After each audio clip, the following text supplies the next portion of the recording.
We've got our third ever event at Detroit Golf Club upcoming for this week's PGA Tour event, the Rocket Mortgage Classic. Bryson DeChambeau, the defending champion, is coming in as the heavy favorite.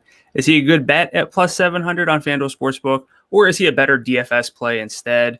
What about the second tier this week? How quickly does it drop off? Because the field overall, not super deep, but kind of deep in a weird way because of how the course sets up, allowing us to target maybe some value golfers for daily fantasy. So, that second tier might not be great, but the third, fourth, fifth tier, perhaps then it typically is. What do we need to know about this course overall? We've only had 2 years.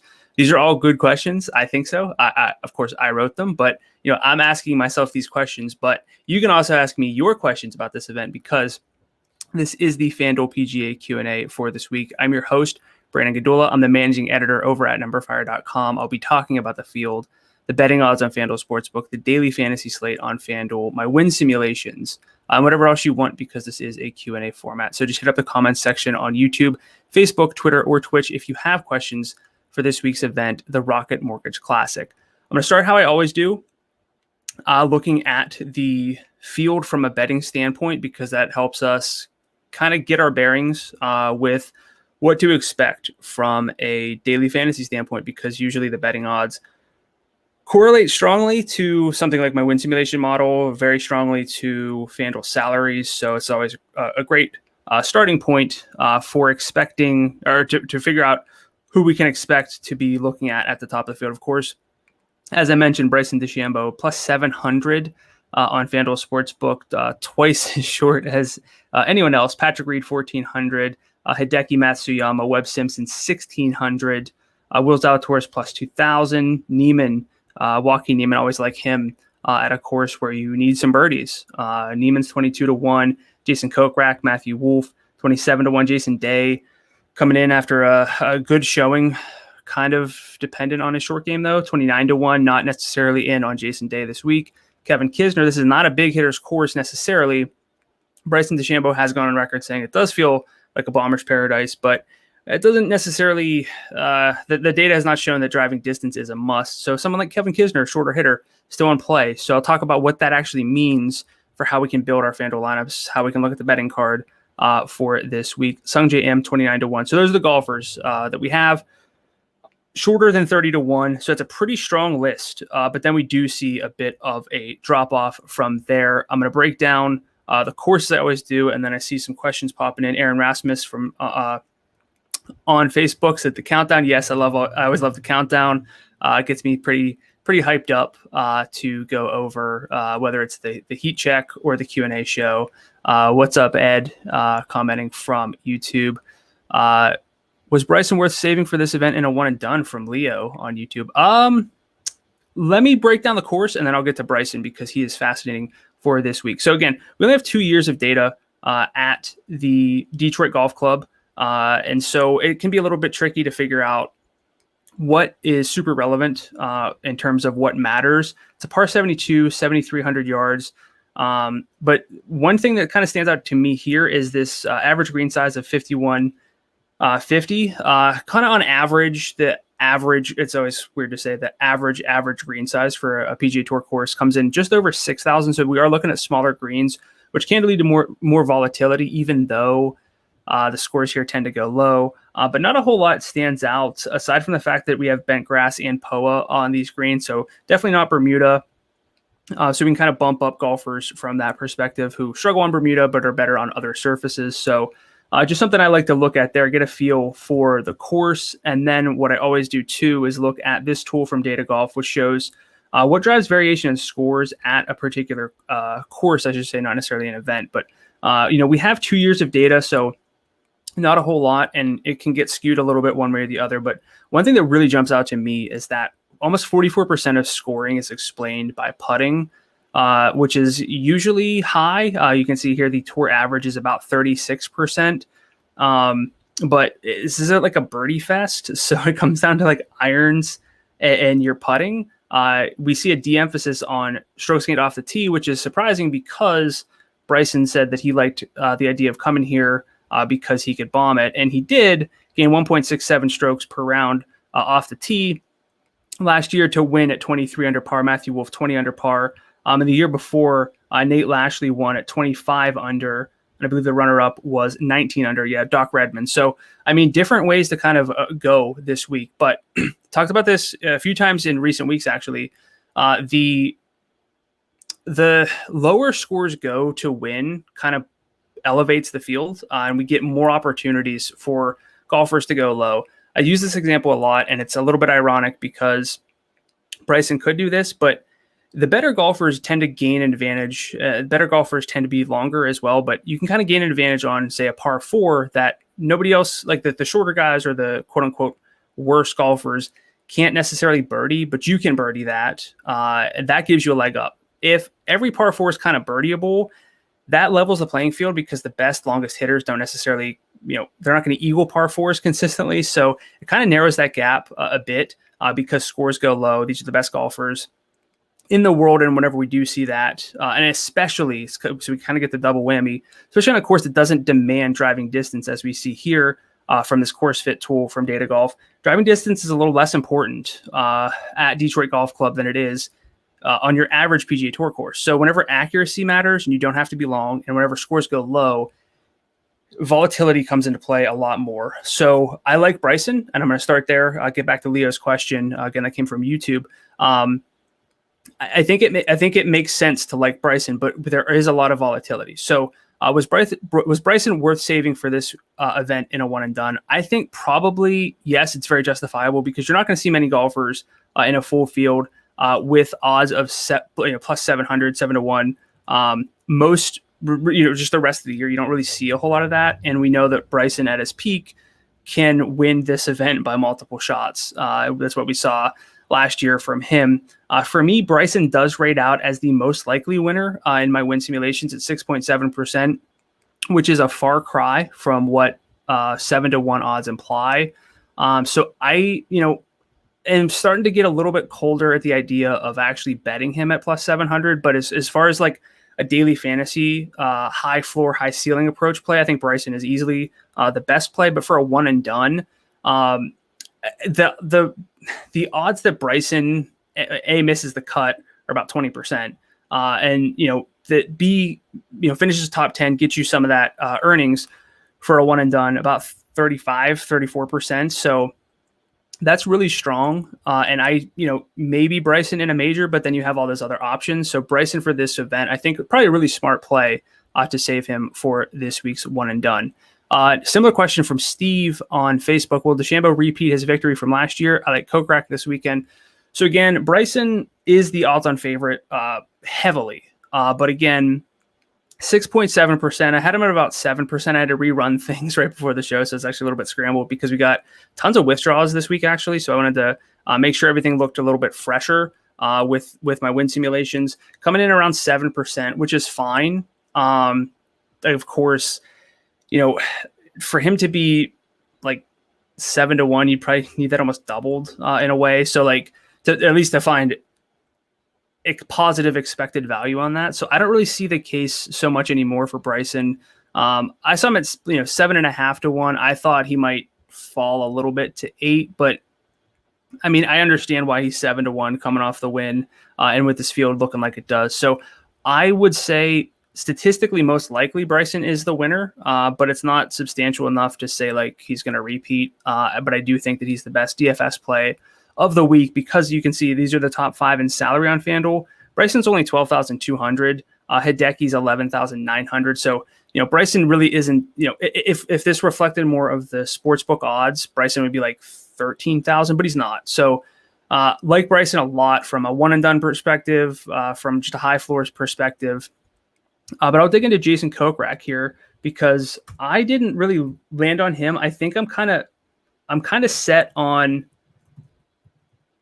for this week for my daily fantasy lineups because of that volatility, the scoring that I talked about.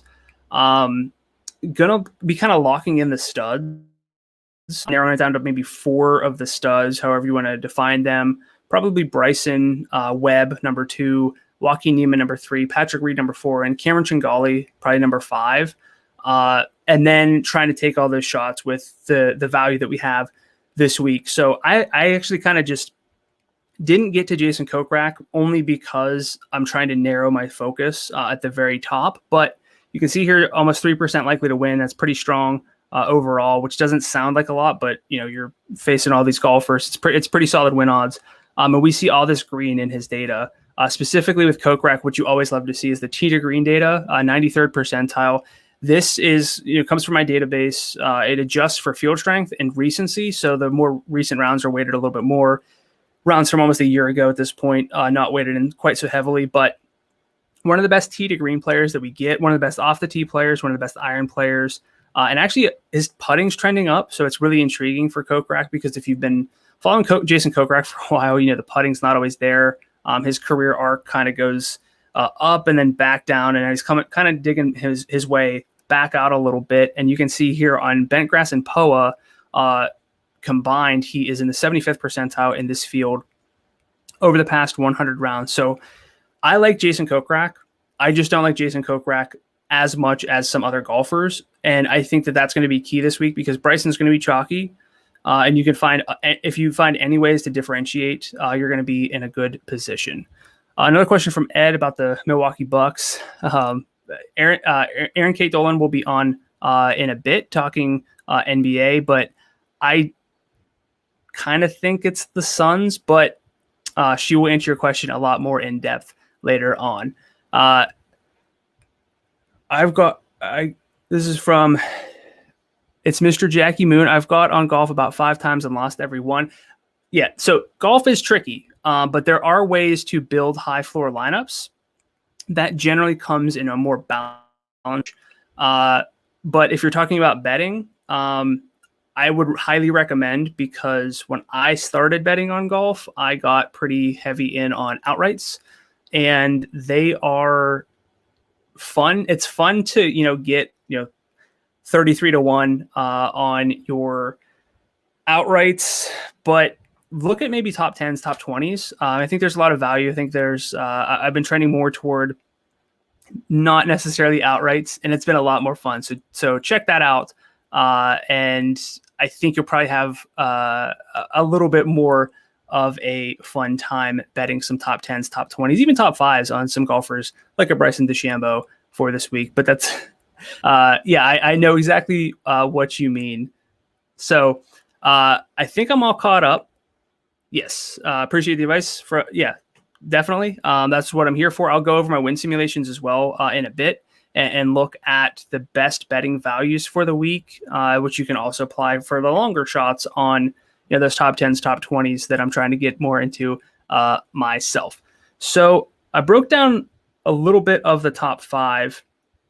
I guess not really. I'll just undo that because I want to look at Hideki, Patrick Reed, Webb Simpson, not necessarily Will Zalatoris. I've, again, not a whole lot against him, but the Bentgrass and POA putting's not particularly great. So for me, Will Zalatoris is someone I'm not necessarily in on because I have other options. So that's where I am with Will Zalatoris. But I'm going to add Joaquin Niemann here because I like him a little bit better. But what I'm talking about with like avoiding Bryson is you don't have to, because the floor is really high from what he does well.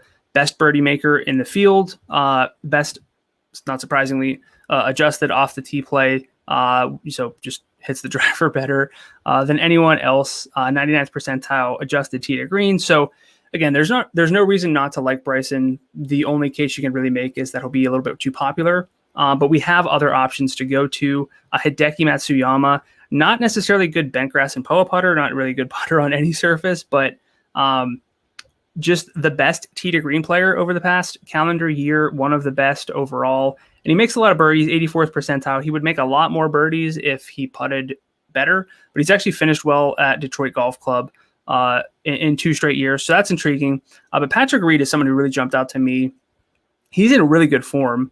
And I can pull up his past 20 rounds and show some context there. But one thing that I didn't think of, and I never think of this because I get set in my ways a little bit, is Patrick Reed better on tougher courses, going to avoid bogeys, not necessarily make birdies, but he's in the 98th percentile over the past 100 rounds, and birdie or better rate gained, according to Fantasy National. So I mean, I think Patrick Reed you can pivot to because he's never very popular because, people don't necessarily like Patrick Reed for one reason or another. But I think Patrick Reed's someone we can pivot to. But then also Webb Simpson.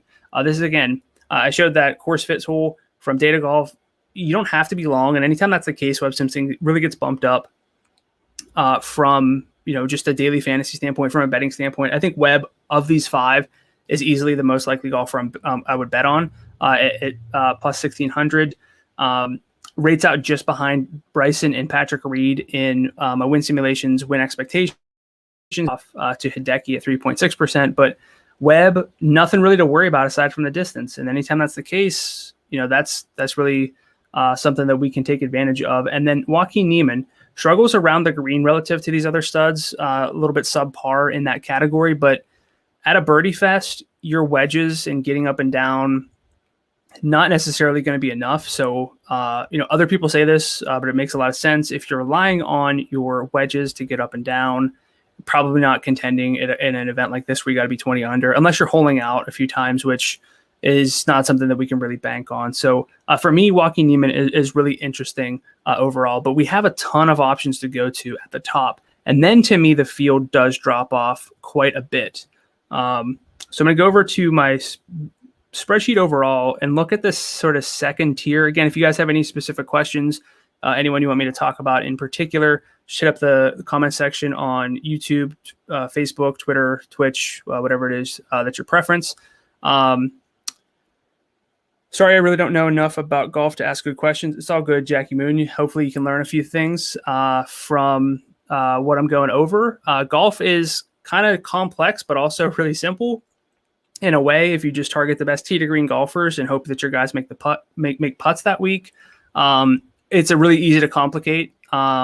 But you can also just check out what we have on numberFire. Always tune in to this show and ask me some questions if you have any specifics. But for this week, I think that second tier is not that appealing overall. I have 2 names highlighted: Doc Redman and Cameron Tringali. I like Cameron Tringali quite a bit. He is ranking 6th overall when I combine adjusted form and stats that I'm looking for the particular week. He is definitely in play for a cash game consideration.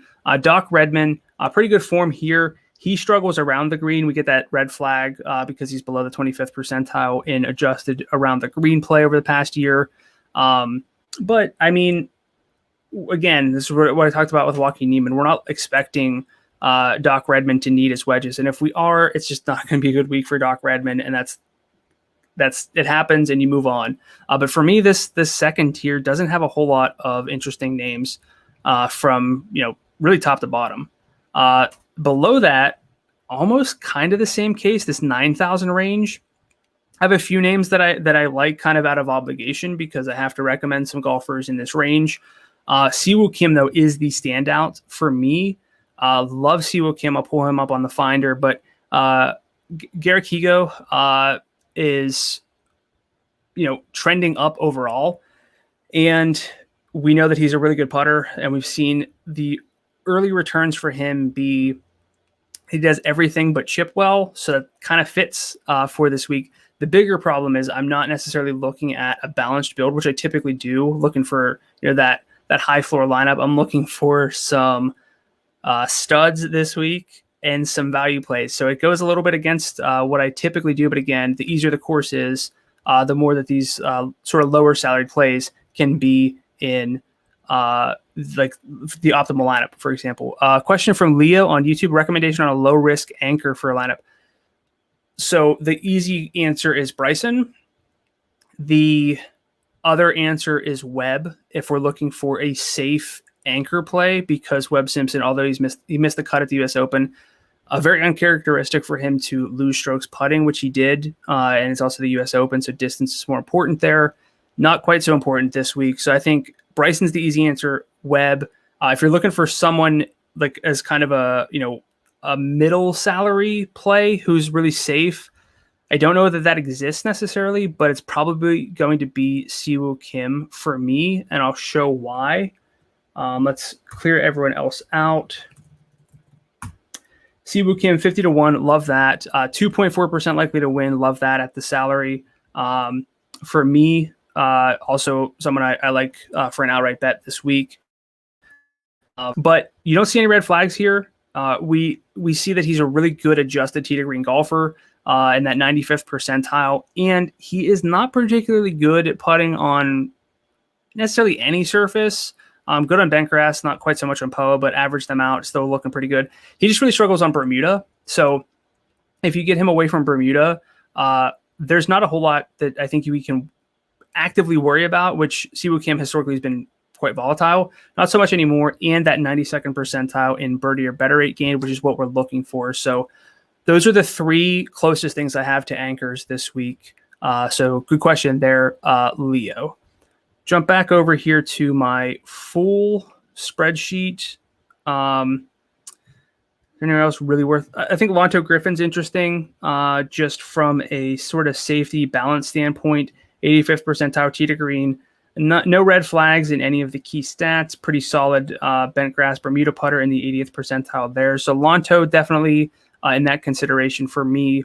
But I'm kind of looking more below this tier even, which I don't always do. But Sepp Straka's played well here. 2 straight top 11 finishes for him. The irons haven't been particularly great lately, but the longer sample, does have him in the 59th percentile once making some adjustments there. Patton Kizzire is the best long-term adjusted golfer in this salary tier below 9,000. So I think Kizzire's in play for a bounce back. Cameron Davis, someone I really like this week. Again, fits that, like we see the red flag here, 7th percentile in around the green play, but really good elsewhere. Can make a lot of birdies. One of the best birdie makers that we have on tour. So this is kind of the right setup for Cameron Davis to bounce back. Doug Gim, kind of the same thing. Short game's a little bit of a question, but good tee to green. Sebastian Munoz really balanced overall. But James Hahn and Tom Hoge, I think, are appealing enough for this week to really dig down into the 7,000 range, which I don't typically do. I'll look at Hoge specifically just because I prefer him. And then there's another name that popped up as minimum salary that has appeal. He's not actually in my spreadsheet because the PGA Tour sample is basically, but Tom Hoge, we see that he's this number here. You want that to be above 0 to say that you're an above baseline, like an above average putter or a player for the past calendar year once, adjusted for everything. And Hoge is that. Despite that fact, it's a little up and down here, not long off the tee, but a pretty solid birdie maker. Just great irons, but he's only 7,600 on FanDuel, so I like that a lot. And then I'm going to jump back over here to this true strokes gained query. Is golf strictly on weekends if I win? This is from Mr. Jackie Moon on Twitch. Is golf strictly on weekends if I win some NBA or MLB this week? So FanDuel has weekend contests. It almost every single week. This almost never deviates. You'll get a lock on Thursday morning. It'll run through Sunday. But FanDuel Sportsbook always has some live betting odds options there, and you can play some like weekend or contests on FanDuel. So there are a lot of ways to get in on the action with PGA, even if you miss lock on Thursday. But one name that came up as minimum salary once he got added to the field was Mito Pereira, and he is interesting because he's coming off 2 straight wins on the Korn Ferry Tour. Top 10 before that, 66th, 9th, 2nd, 28th, 17th. So lots of good finishes. Not a whole lot of data, though, especially shot link data. We don't have any. So that's a little bit of a, pump the brakes a bit. But if we can get Mito Pereira to make the cut, it's a $7,000 salary. I think that has a lot of appeal. And over the past 20 rounds,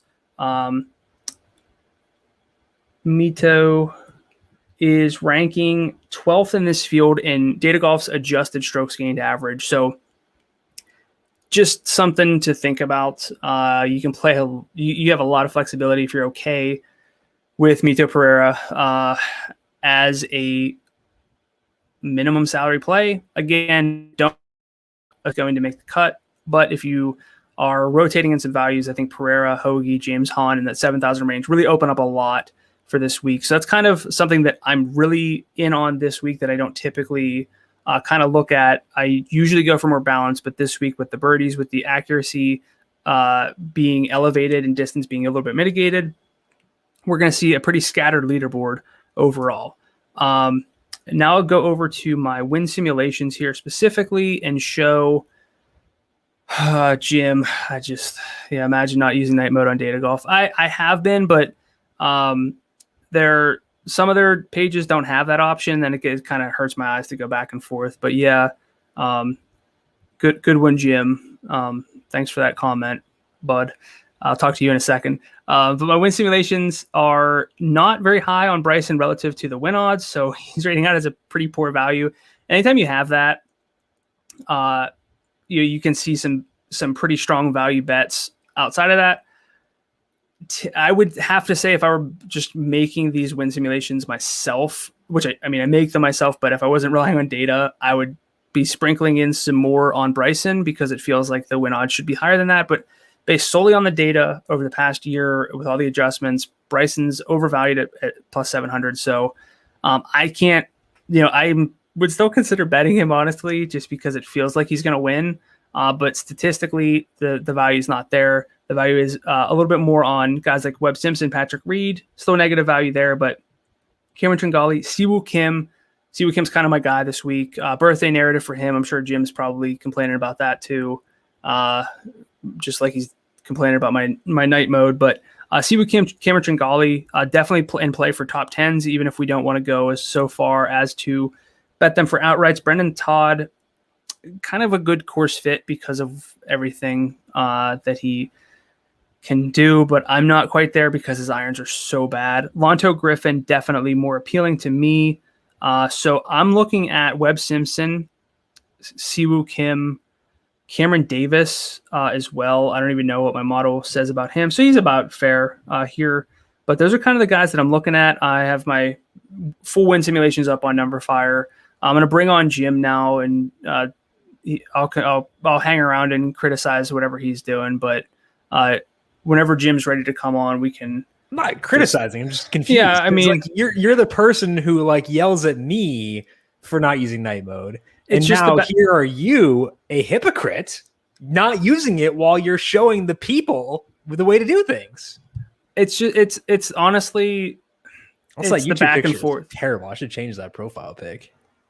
I like that. It's not good. It's not good. I'll tell you that. You sent us a good one today. I'll hack you and I tweeted that it. I tweeted it. Okay. Yeah, you should just make that your YouTube photo then. I'm not going to. See, Cal knows that the Siwoo Kim birthday narrative is in full swing. Yesterday was Siwoo Kim's birthday. I think he turned 26, which means he's going to go 26 under and beat Nate Lashley's score from 2 years ago. I think that's just that's math, right? I would not be surprised. I think it makes sense. So, look, we have our disagreements on night mode, even though I'm a night mode guy. Again, you're the one who tells me to do this and you're just not doing it. It's just the back and forth. It's too harsh. So yeah, I mean, I yell at you for both in on night mode. Siwoo Kim. I yell at you for night mode, and I'm about to flash up my Google Doc, my Google Sheets, which is terrible to begin with, but also it's the weird, awful gradients. Look at that. That's hideous. It hurts my eyes. The green is so bright that it hurts my brain. I feel like I am the true hypocrite here, but I also don't care because it's our show. Yeah, they do have other gradients though. But that's a lot of effort. Look at all these columns I'd have to change. And that's just a lot of work. I'm pretty lazy as a person. I'm not going to do that. You and the viewers are going to have to suffer through that all year because you won't take it was 2 last minutes year to change too. that. It's not 2 minutes. It took me 15 minutes to put it this way. And then I'm I don't know, whatever. Too lazy. If that's taking you 15 minutes to put those gradients on, maybe we should. Well, they're all different because it's comparing this skill interactive ERA to these. It's comparing this strikeout rate to these. And I know how spreadsheets work, but I know, but it's more than 15. It's more than 2 minutes. You know this. Just give me. I'll do it for you, and I'll time myself. Thank goodness. I will send you the link. I'll put you on it as an editor, and we'll be good to go. Brandon, I appreciate you. Good luck this week, and we'll talk to you again next week. Yeah, good luck. Looking to learn what I need to do for baseball tonight because, as always, my research starts with this show. I'm glad. That's unfortunate, but I am glad. That is Brandon Gdula. Check him out on Twitter at Gdula13 and check out if you want more PGA thoughts. Our Heat Check Fantasy Podcast up on the numberFire Daily Fantasy Podcast feed. As a reminder, Erin Dolan coming up next. She'll be here at 4:30 today to talk about Game 4 of the Eastern Conference Finals. My name is Jim Sonis. I am a senior writer and analyst for numberFire.com, here to get you set for a 15-game slate for tonight in MLB DFS. So no matter where you're watching for today, if you're watching YouTube, Twitch, Facebook, or Twitter, get those questions in for tonight's slate of MLB DFS. And it does shape up like a dandy because we've got 15 games. And I can sometimes get a bit overwhelmed when there are 15 games to choose from because it's just a lot of choices to have. But I think despite that, we still have, at least to me, a pretty definitive number one pitcher and number one stack for today. The number one pitcher is going to be Robbie Ray facing the Mariners. This is over his past 7 starts with more sliders and fewer curveballs. He has a 33% strikeout rate with a 2.92 skill interactive ERA. He's been just disgusting in this time. Now, Ray does still let up hard contact because it's still Robbie Ray. We're not totally getting off all the issues with Robbie Ray, but against Seattle, not as big of an issue for me. So Robbie Ray, the top pitcher. The Rockies, the top stack for today out in Colorado. It is not super warm for today. It's 77 degrees in Colorado, but facing Chase DeYoung, and DeYoung is a guy we can stack against for sure, especially once you put him in Colorado. This is over his past 4 starts with decreased movement, 5.02 skill interactive ERA, 45% hard hit rate, and a 51% fly ball rate. Those are numbers we want to stack against, even with a team as bad as Colorado. So Robbie Ray, definitively number one pitcher, and the Rockies definitively the number one stack. Let's talk to Mateo, though, over on YouTube. Mateo likes the Padres offense for tonight. So which lower salaried pitchers do you like? First of all, Mateo, I agree. San Diego, a very good option for today. Facing Tony Santillan, he has let up a lot of hard contact through his first 3 starts. I expect the strikeouts to still be there. I think he will be a guy who does get strikeouts, but that's okay. We can still go there because the hard contact profile is as good as it is. So I'm on board with you there, Mateo. As far as low salary pitchers to me, there are 2 guys who stand out. One of them is Nick Pivetta. The other one is Joe Ross. Pivetta facing the Royals, softer matchup, which is why I prefer Pivetta over Joe Ross, despite the fact that Joe Ross was very kind to us last week. Pivetta, 28% strikeout rate over his past 9 starts and more curveballs. Facing the Royals, 88 WRC plus. That adds up pretty well. The one bad thing with Pivetta is he's not very efficient with his pitches, but the Royals, decently free swingers, so I think that helps him for today. So Pivetta, to me, the top value option. Joe Ross facing the Rays, number 2 value option. This is over his past 6 starts with fewer forcing fastballs and more sliders. And that's good because Ross is a guy who doesn't have a good four-seam fastball, so seeing him decrease the usage on that is good. In that time, a 3.51 skill interactive ERA, 27% strikeout rate. He's facing the Rays, who have a 26% strikeout rate versus righties. Ross has upside. I worry about the floor because the Rays are a good offense, and the sample for Ross on being this good is still kind of small. So I prefer Pivetta, but I like Ross as well if you're trying to find salary, whether it be for the Padres like Mateo or for the Rockies or for anyone else. Let's talk to Kyle over on YouTube. Gurriel or Hosmer at first base for tonight. So both these guys are in teams I'm willing to stack. We talked this morning about how Travis Lakin's likely to start for the Orioles. He is indeed the starter for today. I can stack against him for sure. So that means the Astros are in play and the Padres are in play.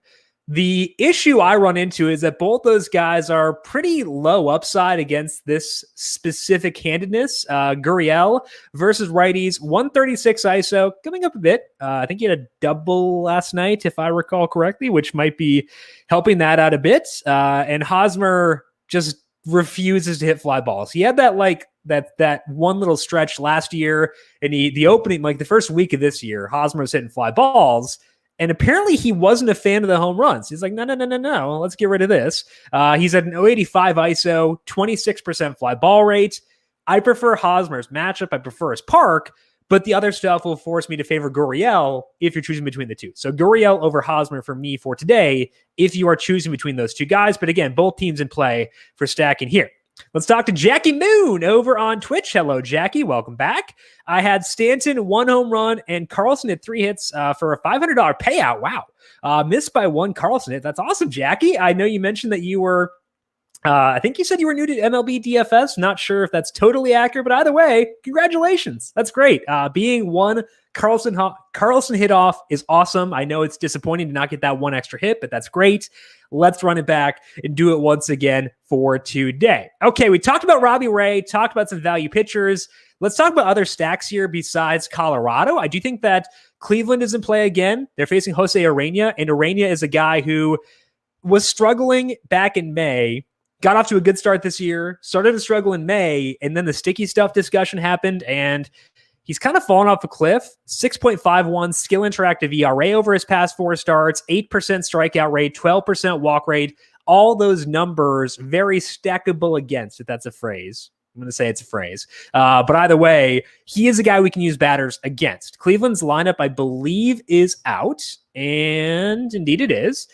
Bradley Zimmer, I don't think has an extra base hit versus a righty so far this year. So not a guy I'm turning to for value with this Cleveland team. And honestly, like Cleveland doesn't really present us with value. They have Harold Ramirez and Ahmed Rosario. Ahmed Rosario, not really a guy I want to use all that often because the power's not there. I'm fine with Harold Ramirez. We want to use righties or lefties, I should say, versus Urena, but Ramirez is good versus righties, 193 ISO so far this year. So I think if you're looking for a value play within Cleveland, let's put Robbie Ray in there first. I do think that Harold Ramirez is a viable option you can turn to there. Let's put him in the outfield. And $2,800 puts us to 30.57. It's going to be a tight squeeze for sure. Eddie Rosario has been hitting for a bit more power recently. His ISO up to 140.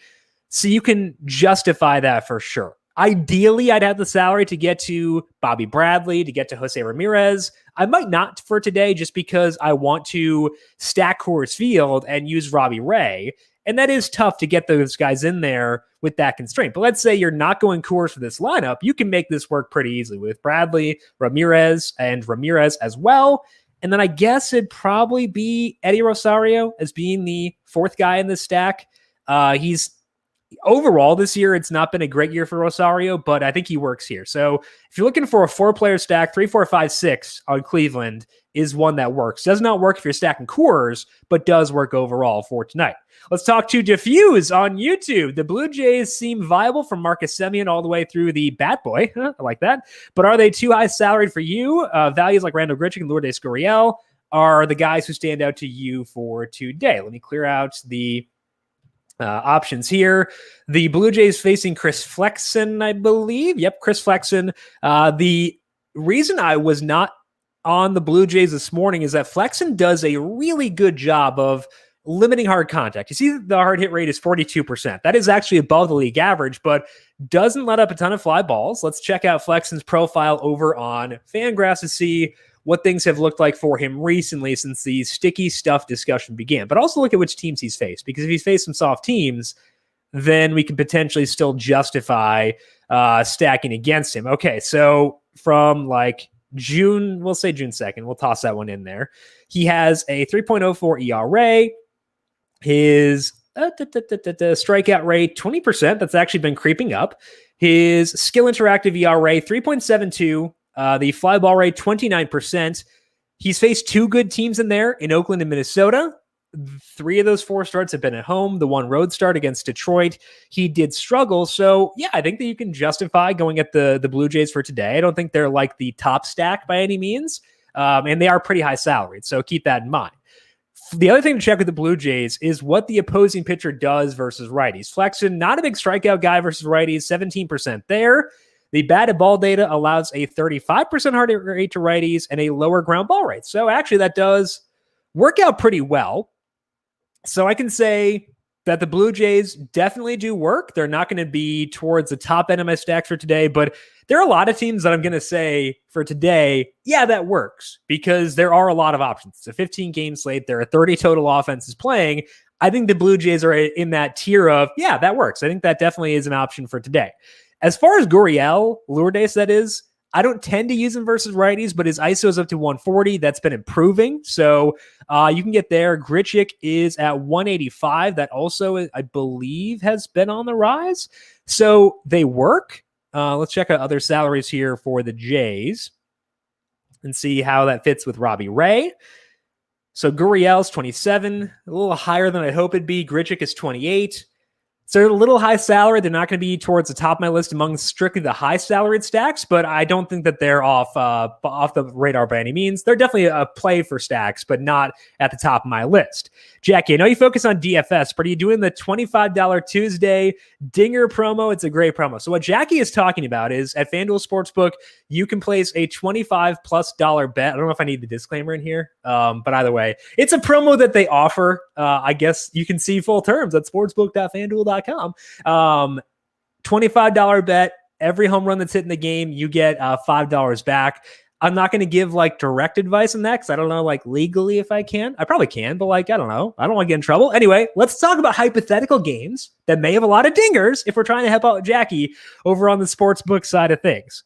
I want a game that's hot, and the Angels-Yankees game is hot. I think that the Angels themselves are good for some home run bets. Jared Walsh was my boring home run pick for this morning on the solo shot. Sticking with that, I think that he's in a good spot against Jameson Taillon.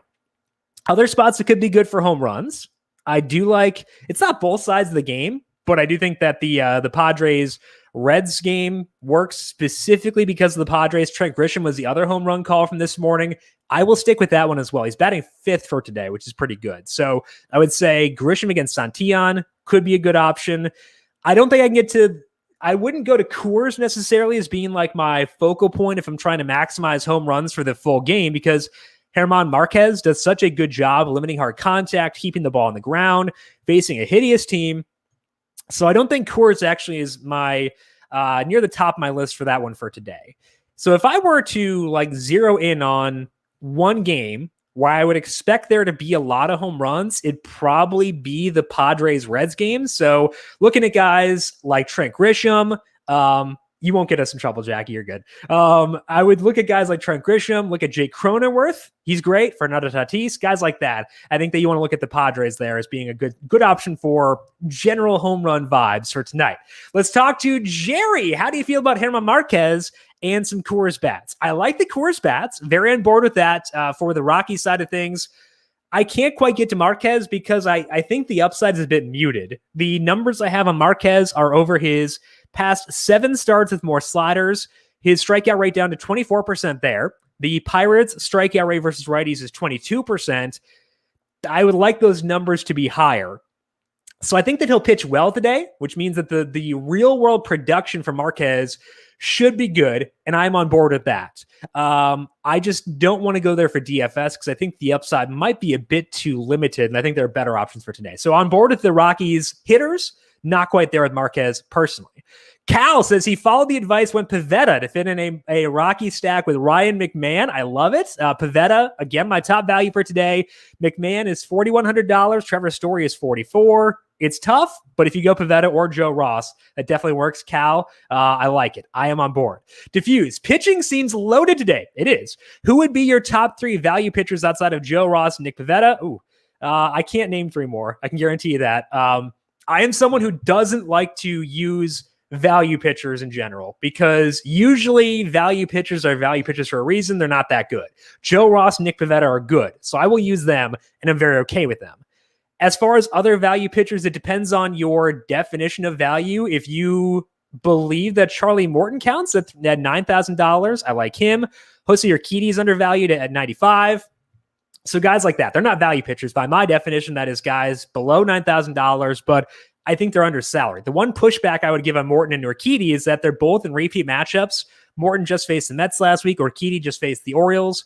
Both those guys were good in those matchups, but repeat matchups means that those guys just saw them. That's scary to me. So I really do think the value options for today are limited effectively to Pivetta and Ross. You could make a case for Trevor Rogers. The concern I have there is always pitch count. It's actually more of an innings limit than a pitch count, it seems like, with Rogers, where they want to keep him below 150 for the year. So they don't tend to let him go super deep into games. That's annoying. That limits his upside. Pretty hot in Philadelphia for today. So I think really it is Pivetta, Ross, and then if you want to stretch the definition of value, Morton and Urquidy work, but again, repeat matchups for them. Let's talk to DJ. Marquez, Kaprelian, Snell, or Ross, and which of their teams would be a good stack? So among those pitchers, the guy I am most in on is going to be Joe Ross. Kaprelian's another guy who just faced the same team last week, facing the Rangers. He's in a great spot for pitching. Low temperature for today, 61 degrees in Oakland. That is the only game below 70 degrees. So Kaprelian works from that perspective, and he could be another value guy to consider. We were talking about that before with Diffuse. So I'd consider Kaprelian, but I prefer Joe Ross over him due to what he's done in this stretch, due to the good strikeout numbers. Again, I have Pivetta above Ross, but Joe Ross a solid number 2 among the value options here. So to me, it is Pivetta and Ross, but Ross the best one among those options. As far as stacking those teams, if you want to stack one of them, the Rockies, definitely the best stack among the offenses there, followed by the Padres, and then the Nationals. Rich Hill is one of the guys who's had a big spin rate decrease, has not been super effective, so I actually think all 3 of those offenses are pretty good. The A's would be good if their game were literally anywhere else, but it's a really rough park for stacking for tonight. So I'm ranking those stacks. Rockies 1, Padres 2, Nationals 3, A's 4, and Ross the number 1 pitcher among those. Let's talk to Austin Swaim over on Twitch. What's up, Austin? He is the host of our UFC podcast on the numberFire Daily Fantasy Podcast feed. Austin is off this week because there's no UFC, so I'm glad you're enjoying your time by talking some MLB DFS. Like the stacks and have in the lineup, but the pitcher I can get to is just Charlie Morton. Is there a reason to believe Morton's latest resurgence is legit, or should I tinker to go elsewhere? So the only concern I have with Morton is that repeat matchup. I think everything else lines up really well for Charlie Morton for today. The numbers we have here are the past 7 starts since he ditched his sinker. He has a 30% strikeout rate, 3.25 skill interactive ERA, really good batted ball numbers. Facing the Mets, they're not a bad offense, but they're not a great offense either. 92 WRC plus. If you gave me this matchup in Atlanta without the repeat factor, I would say Charlie Morton would be tremendous. But with the repeat factor being there, I get a little bit nervous. I still think that it's an option, Austin. So if you love the lineup that you have, I would be okay sticking with it. But the only reason I have pause is because the Mets did just see Morton last week, and that is a factor for me. So that's the one caveat I give there. Maybe you can find a way to get to Giolito at 9.8. But I think that if you can't find a way to get there, don't want to go Pivetta or Ross, I think that Morton does work. Just keep in mind the repeat matchup, a little bit scary. Let's talk to Kyle on YouTube. Need a super low salaried one-off at shortstop at $2,300 or lower. Anyone sticking out as having upside? Let's go over here to shortstop and skitter all the way down to $2,300. Okie dokie, I went too far. Okay, Iglesias, Garcia, no. Solano, no. Andres, no. Boo. Yikes. Nothing too good yet. Sergio Alcantara, no. It's looking pretty grim. Gonna say that. Guillermo is facing Morton. That's not ideal. Let's keep on scrolling. See if there is a minimum salary guy. There is not. I can't find anyone for you, Kyle. I'm sorry. I know it's a bad answer to say no, but I actually can't find anybody I would really want to use down here for today, just because there aren't really guys with upside down here. Like if I had to say one, probably Kyle Farmer, I guess, but I would really rather not do that. Lux is facing Gosman. Don't want to do that. Maybe go Fletcher. I don't like using him personally because he has no upside, but it's a decent stack. Adames, Rosario. Ahmed Rosario is fine at $2,600. Dansby Swanson would work at $2,600. So Kyle, I would try to reconfigure and find a way to get $300 extra to get up to Swanson, Rosario, one of those guys, and lock them in instead, because my expectation for them is a lot higher than those other guys. So I would hope to find a way there. DJ likes Larry Garcia. I do not. So if you trust DJ, I trust DJ personally. But I'm saying if you trust DJ in this specific topic, go Garcia. I trust DJ. I don't want to use Garcia personally, but I would try to find the 300 to get up to Swanson or up to Ahmed Rosario for today. Let's talk to DJ about Kyle Schwarber. How long do you think this Kyle Schwarber hot streak continues?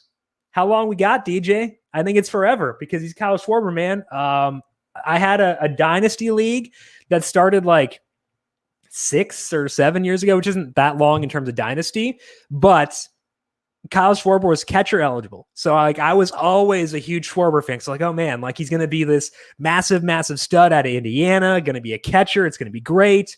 Hurts his knee, loses catcher eligibility. The league shut down before last year. It's gross, but I'm happy for Kyle Schwarber. The residual good vibes still there, and I'm happy for him.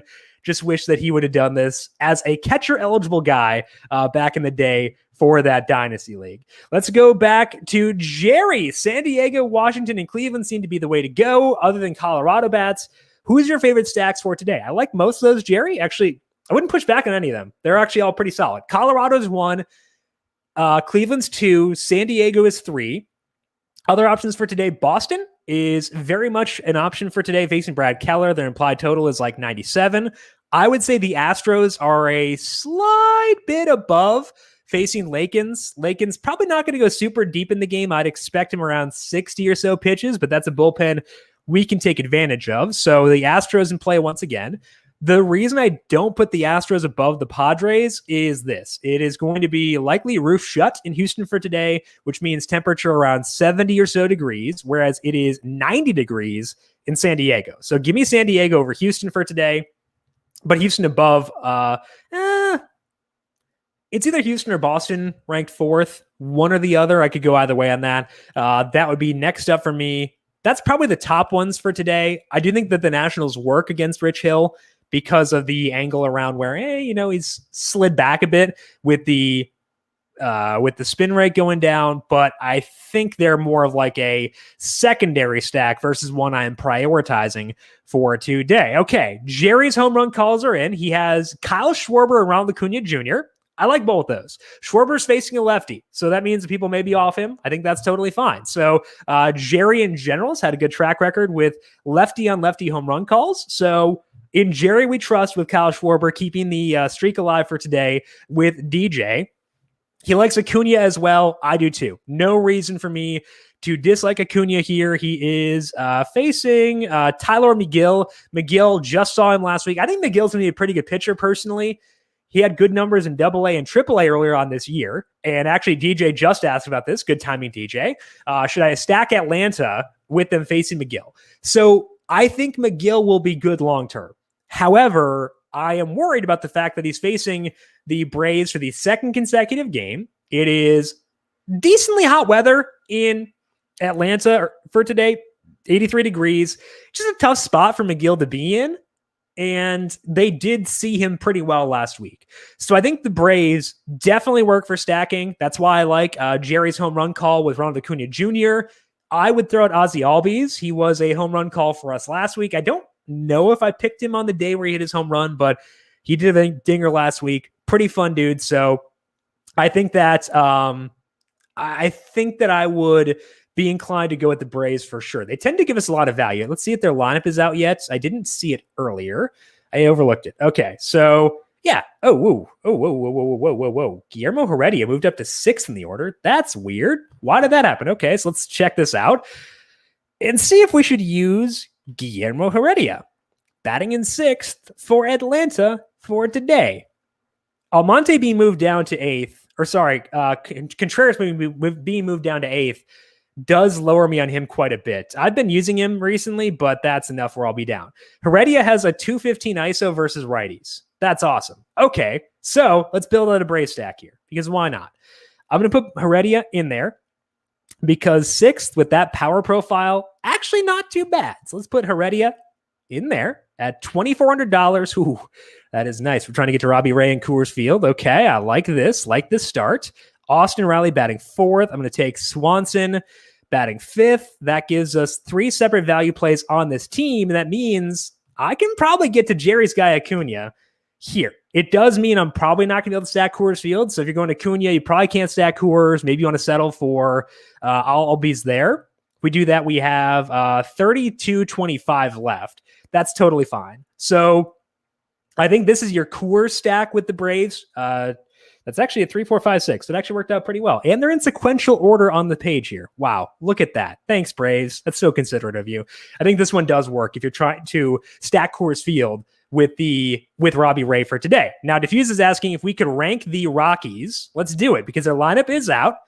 Let's refresh this page here. There's no Brendan Rodgers for today for the Rockies and no CJ Cron in the lineup.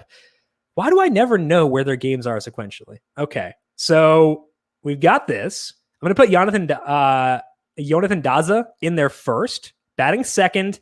He's not a super high upside guy, but he's batting second at Coors Field. Like, it's really just tough to say no to that. So Daza will be in there. I'm going to go. Let's check out what Hampson's been doing versus righties so far.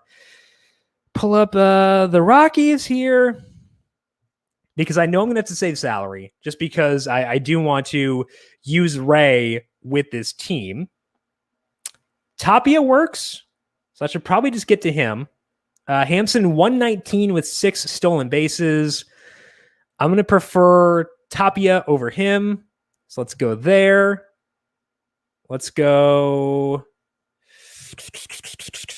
All right, let's check out Joshua Fuentes. See his numbers versus righties. 137 ISO is actually not the worst. 41% fly ball rate. It's not terrible. It's not great. Definitely not like actively seeking this out. But hey, we're trying to stack the Rockies with Ray, so we can't be that greedy, which means that I'm now deciding between Blackmon, Story, and McMahon for the 4th guy on this roster. Okay, so McMahon, 269 ISO. He's disgusting. Got some steals too. Story, 175. Blackmon, 133. So let's go with Ryan McMahon at second base as our one Rocky here.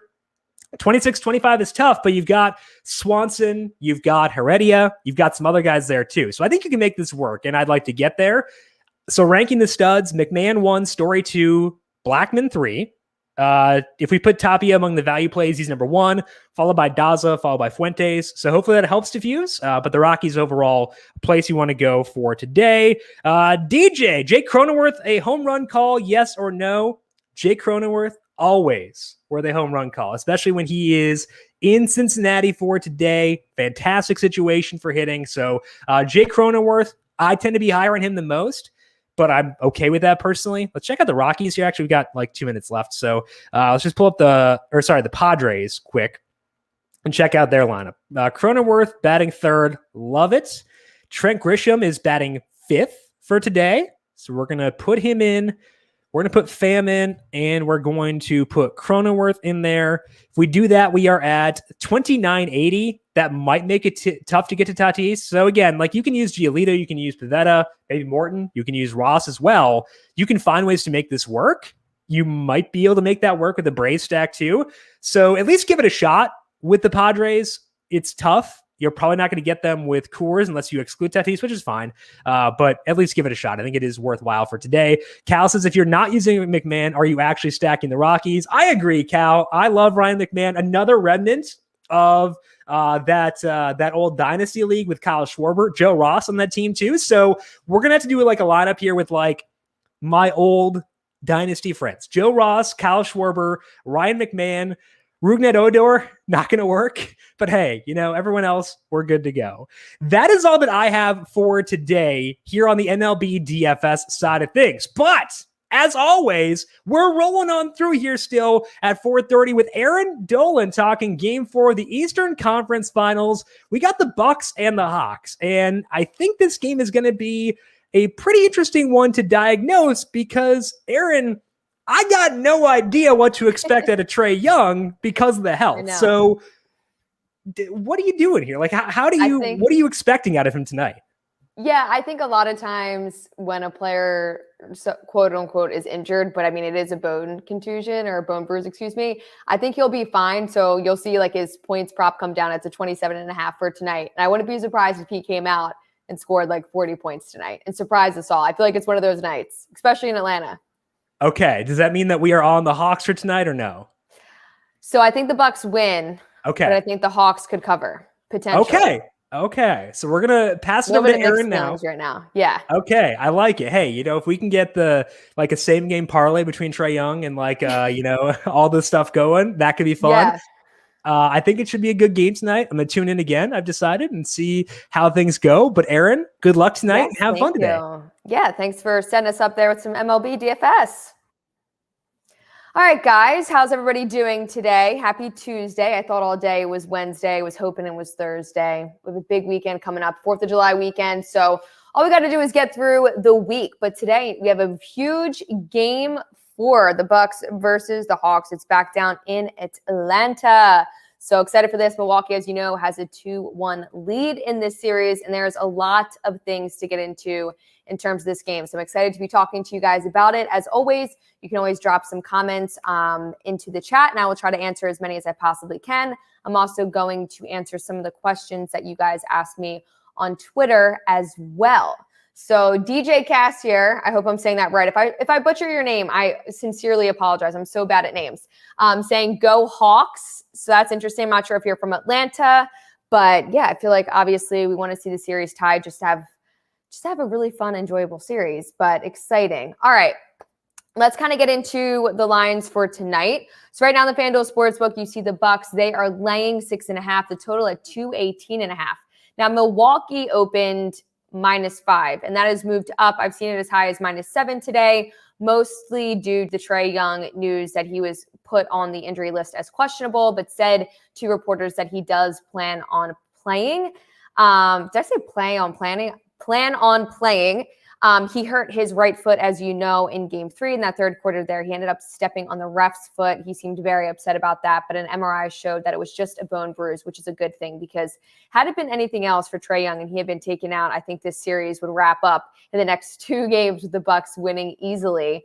But another notable injury right now, it's not technically an injury, I shouldn't call it that, but Giannis is dealing with some calf soreness. So that's something people are taking into account for tonight as well. But as for the total, so this opened at 221 and continues to move down. As you can see, it's now at 218.5. A lot of the trends are towards the under, and we'll talk about some of those trends in a little bit.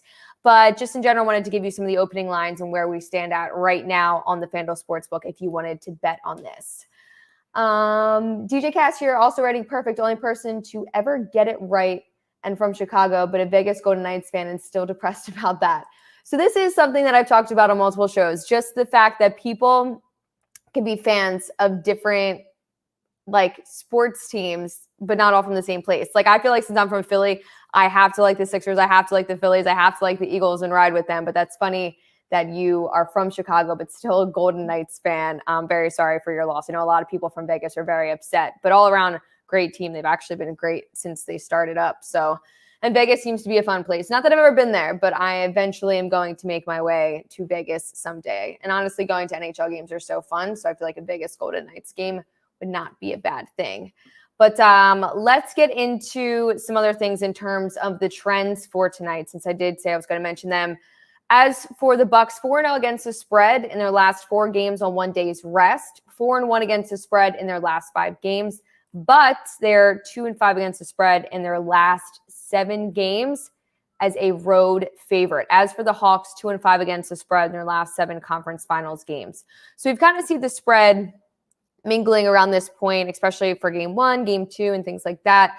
But with the spread, I understand. So it was -5, it opened up. Then we heard the Trae Young news. So then it shot up to -7. So now that it's at -6.5, I don't mind that number. I just have a weird feeling that the Hawks will be able to cover because of a couple things that I've seen on OddsFire. So again, if you don't know what OddsFire is, you can go to it and you can see where bets and money are coming in on a particular game, according to the FanDuel Sportsbook. So for this game, as you can see, 79% of the money is on Milwaukee to cover the spread. But as for the bets, 44%.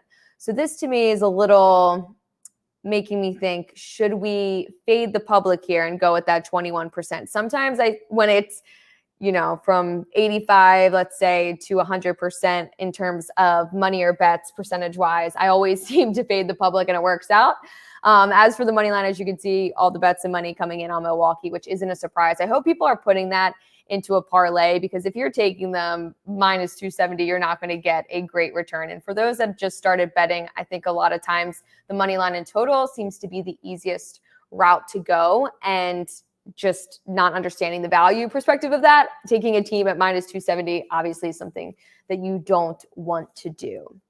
As for the total, kind of split there, 46% of the money is on the over and 49% of the bets are on the over. As for trends, the under is 6-1 in the Hawks last 7 overall and as an underdog. The under is 5-1-1 in the Bucks last 7 playoff games as a favorite. So things trending towards the under there. Also head-to-head, the under is 4-0 in the last 4 meetings in Atlanta between these teams. So not surprising that it opened 221 and continues to move down. We're not going to get into that. All right, let's get into some of the questions that you guys had asked me on Twitter, because I'll get to those first. We'll start off with, and again, if I mess up these names, sincerely apologize. Zay Speaks asks, should Philly keep Ben Simmons? Someone told me they should.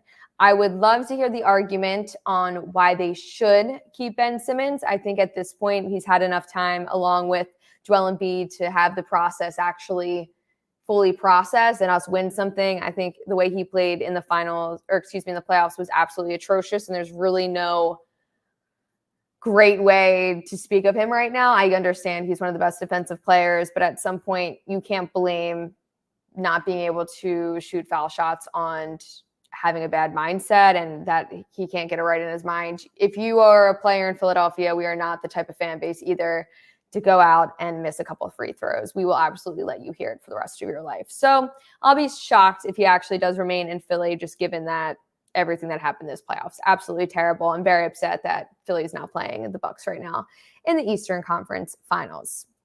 All right, moving on. Babylon Flip, maybe I'm not saying that right. Too early to ask about college football season win totals. If not, early leans and likes, and will FanDuel eventually release totals for group of 5 schools? Thanks. So as for that, I'm not sure if they are going to release the totals at some point. I can figure that out, since we are kind of focusing on the NBA playoffs right now, as well as the NHL playoffs and some of the other Major League Baseball games that are going on. I'm not getting into college football just yet. Still have to do a ton of research on that. But I'm very excited for the NFL season, college football season. It is my favorite. I know it is the most hectic time and there's so many things going on, but I absolutely love that type of grind, because I feel like lately it's kind of felt like a lull in sports a little bit, even though we have obviously the NBA playoffs going on as well as the NHL. It's just different. I feel like the NFL season is just a totally different animal. But at some point we will be doing these, we're going to be continuing doing these live streams, and then I'll be able to answer more college football questions closer to the season.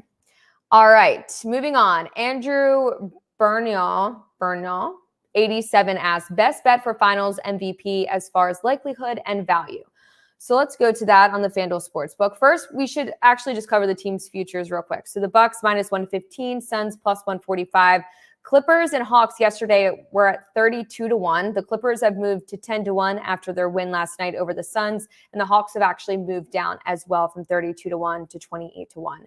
So just keep all these numbers in mind. So basically, when you want to bet into these player futures, it's kind of a personal preference to me.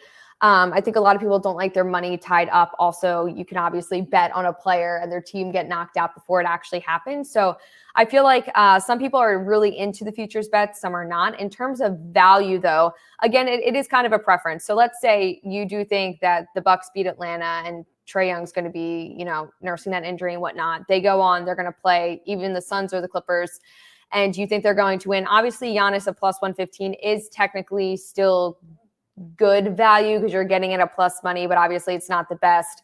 Then behind is Devin Booker and Chris Paul. I do believe if the Suns were to come out and play great and actually win it all, I think they would give it to D-Book, but they could give it to Chris Paul. So either of those players at plus 300 or plus 500 is great. As for Paul George, 11-1, if the Clippers are able to make it out of the Western Conference Finals, play in the finals, and actually win it, Paul George easily is going to win this. So in terms of the value and likelihood, Chris Middleton and down, I'm not looking at.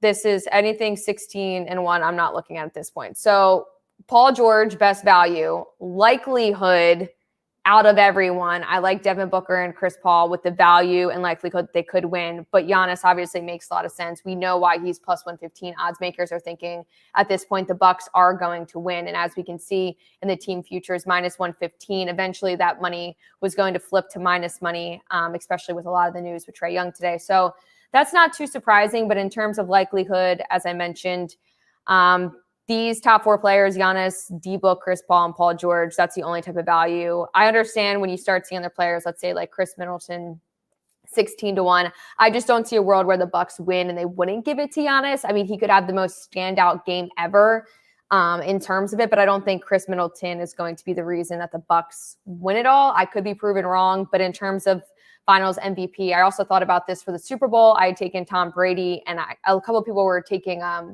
some of the wide receivers that were, I think, 17-1, 18-1. And I was just like, at that point, so high, I don't think that these players would even receive the award if their team had won. Talking about the Kansas City Chiefs in that regard. But good question. Again, personal preference for the futures market. Mad Wasted asked, when will it be available in New York? I'm assuming you're wondering when FanDuel's going to be available in New York. We all want it to happen sooner rather than later, but again, up to legislation. So I don't have an exact date for you, but as I said, hopefully sooner rather than later. Oh, I'm going to mess this one up. Santino Bambino, I really could be butchering that, 3 asked, is there a bet for how many push-offs Paul George gets away with? It would be funny to have some of these markets. I know that the one comment I had about Ben Simmons, I had said on a live stream that it'd be awesome if when Ben Simmons had to go to the line, if there was a live market that came up, how many of the free throws would he make, 1 or 2? Would he miss both of them? And you could live bet it that way. Some of these markets would be honestly awesome, and it's a lot of fun, but it's not up to FanDuel to make the markets. They'd have to get them approved. So while it seems like it'd be a really fun one, and obviously one that people would love to bet on, again, for fun, we do not have that, but it would be really cool. All right. Some of these I'm just going to start ripping through. Chuck, or I should say Road Builder _TX. I'm assuming that's Texas. Why does England win when I bet against them? I am unsure of that. I don't have an answer for that.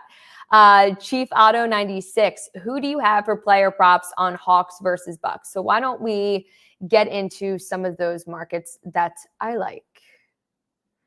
We'll start off with the popular market. Sorry, I'm just pulling up some of my notes that I took for that.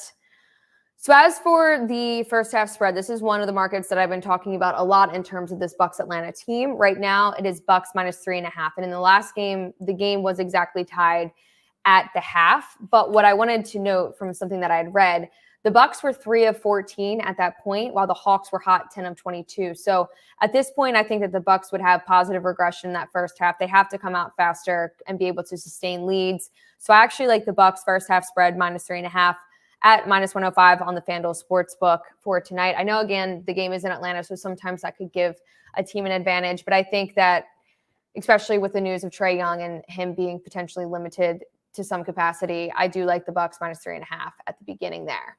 Now, as for away team total points and home team total points, there were some interesting stats that I read. So as for the Bucks at 112.5, Milwaukee's the number 1 ranked scoring offense in the league. Biggest reason for success in the series is completion dominance on the front court. So for them, you could easily bet, I feel, the over on this. I think this is going to be a game where they didn't shoot lights out last game, but they could hit over in terms of that. As for the home team, it's at 106.5. And actually, that just moved up a point. It was 105.5 about an hour ago. So people are betting the over for that, clearly, since the line is moving up. Atlanta has scored under 105.5 in 9 of the 15 playoff games, hitting this under 60% of the time. So if you like the under on that, minus 118, again, that line just moved up 1 point from 105 to 106.5. As for some other player props that I like, let me get into these. So Trae Young points prop, no surprise that these are still up, even though obviously they have him questionable. He's going to play in this game, no doubt. It's at 27.5.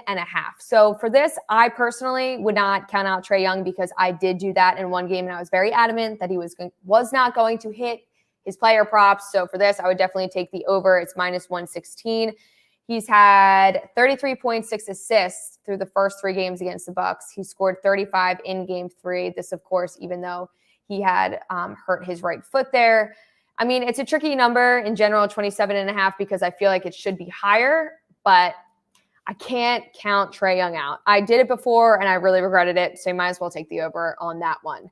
As for Chris Middleton, so as we know last game, standout performance. In the fourth quarter, he had 20 points alone, which was more than the Atlanta Hawks combined for in that fourth quarter. They only had 17 points. So for his player prop, he is at 23.5. I like the over on this. This was also a player prop that I've mentioned a couple times over the last few weeks, taking Middleton over props for his points. He's been playing great. So I still would play this to the over. I know that some people are going to be saying he's not going to be having, or I guess negative regression in the sense that he had 38 points that he scored and he won't hit that again. I don't think he's going to hit 38 points again, but I think he definitely could hit over his points prop. Let's move on to, of course, since we're right there, Giannis, 33.5. So as we know, he is having some calf tightness. So I'm not surprised that the under 33.5 is minus 122. He is currently averaging 33 points, 10.67 rebounds in the series. So I personally like, in terms of his points prop, under 33. He had 33 last game in Atlanta. But it's confusing to me sometimes when you see a player like him to have over 33.5 at plus money. I think I would just take the under in that. Maybe put that into a same game parlay. Wouldn't be my favorite one. Points in general aren't always my favorite player props. I feel like you can find a lot more props that hit in terms of player rebounds, player assist. And there was one I wanted to mention, Drew Holiday. So he went 2 of 11 last game from the field and had 12 assists. And he's averaging right now 3 rebounds, 20 points, 10 assists. So if you take him to record 10 rebounds, or excuse me, 10 assists. Sorry, that's my fault. Let's see. They take that down. Drew Holiday, plus 168. That just moved down from plus 170. So this is something you might want to take him at. Also in the assist market, you are getting a minus 152. So I wouldn't take him on that. So you could either take him in this market, as you can see, to record 4+ assists, 6+ assists, so on and so on. Or you can actually go down and find their specific one. This is over 8.5 at plus 116. This is still technically good value. I think anything in player props at plus money is good value. All right, so that's some of the player props that I like. Let me get to some of these questions. It's Mr. Jackie Moon saying, I've been telling people to write legislators, about it. I'm sure this is in regard to when will it be live in New York. You also asked, can you check out the player performance doubles after if you get a chance? Player performance doubles. Let's see. Player performance doubles. Let's see if we can do this.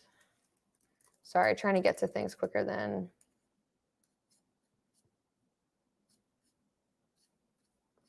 There's a double. Here we go. All right. Player performance doubles. You have Giannis, Milwaukee to win, plus 220. All of this at plus money. So this is actually great. Let's see. If there's one that stands out to me, I mean, Giannis had 40+ points, Milwaukee to win. I don't like that. 35+ points. If you like over his points prop at 33, this would be a great player performance double to take, just if you think he is going to have a lights out game. I kind of like this. Drew Holiday, 8+ assists, Milwaukee to win, plus 138. I feel like in this market, though, a lot of people love to take the long shots, the 10-1. Trae Young, 35+ points, Atlanta to win. Things like that, that could get you some great value. But I hope that helps you in terms of this. I know somebody recently had asked what was, for example, the doubles market. It's just who's going to win the first half, who's going to win the second half. And then for this, it's a player's performance and then who wins the game at the end. But this is a really fun market to bet into for sure. And there's obviously more people and things you can bet on in terms of the Milwaukee Bucks side, as you can see all of these compared to the Atlanta Hawks on the right-hand side. Let me see if there's any more questions. Ed Davis asks, do you think that the Milwaukee Bucks can outlast the Phoenix Suns in the championship? Should they? Yes. But there's something about the Bucks, and even when I read so many articles, that people just don't trust them in the playoffs. And I should, given that they beat the Nets. They beat Kevin Durant. I understand James Harden was injured at one point, and then you have Kyrie Irving got injured, but they were able to capitalize on some of those injuries, which was great. But still, you're going against the best player in the world, Kevin Durant, in my eyes. Maybe some people don't feel like that. So that was a huge, the fact that they won Game 7 in the Barclays Center says enough about that team. But for me, during the regular season, I always said F the Bucks, and the F is for fade, because they would always, when I needed them to win, never live up to my expectation. And then times when I completely doubted them out, they have exceeded my expectation. So in terms of if I think the Milwaukee Bucks can outlast the Phoenix Suns, I think that would be an amazing matchup. I really would need Devin Booker and Chris Paul to have basically lights out games.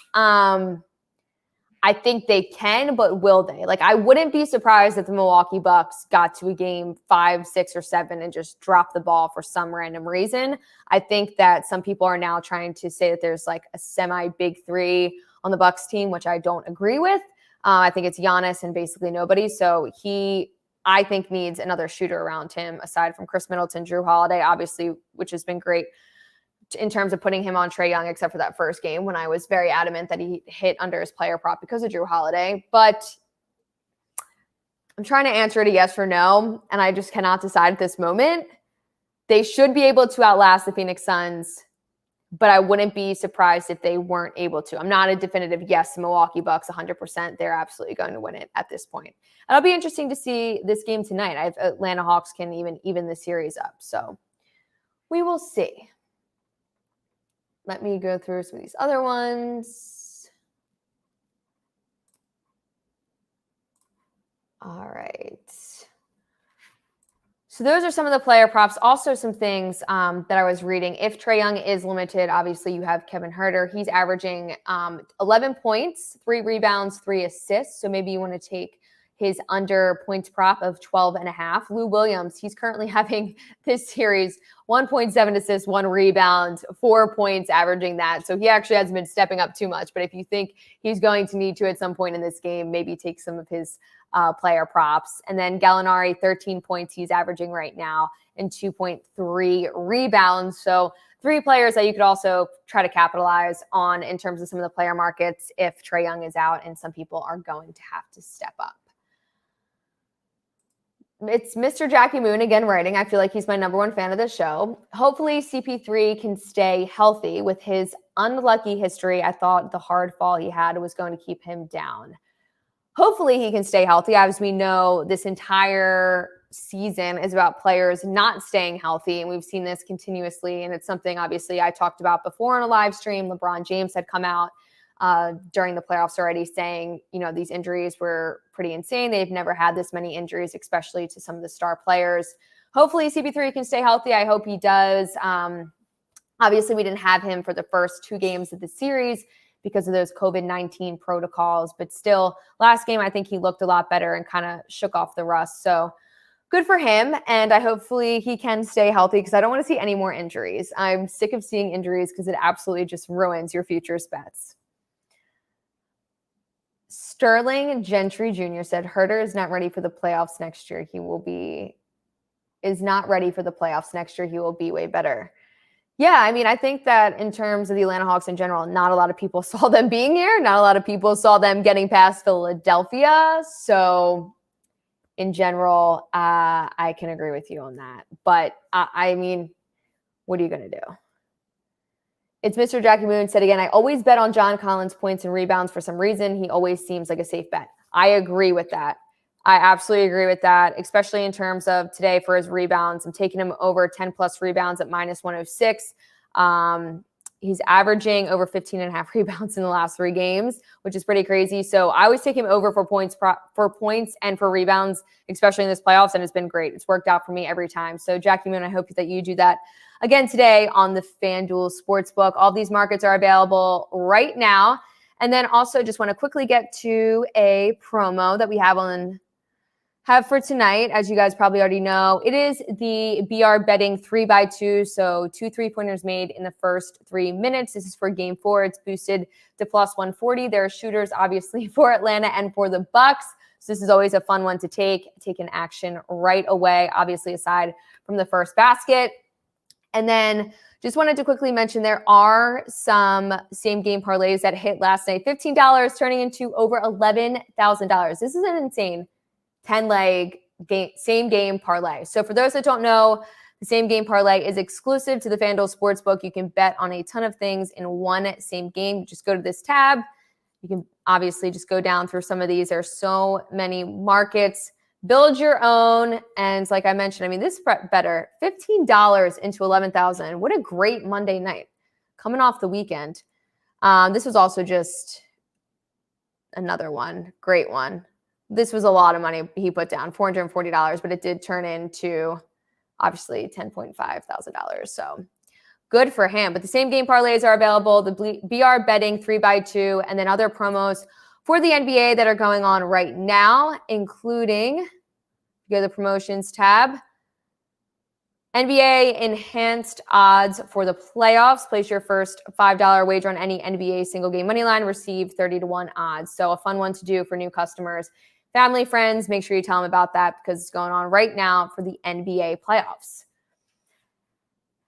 Mr. Jackie Moon saying I need to manifest that into my life. I completely agree. I also need to manifest it into my life as well. But hopefully this helped you guys in terms of the odds boost. As we know, Game 4 is tonight.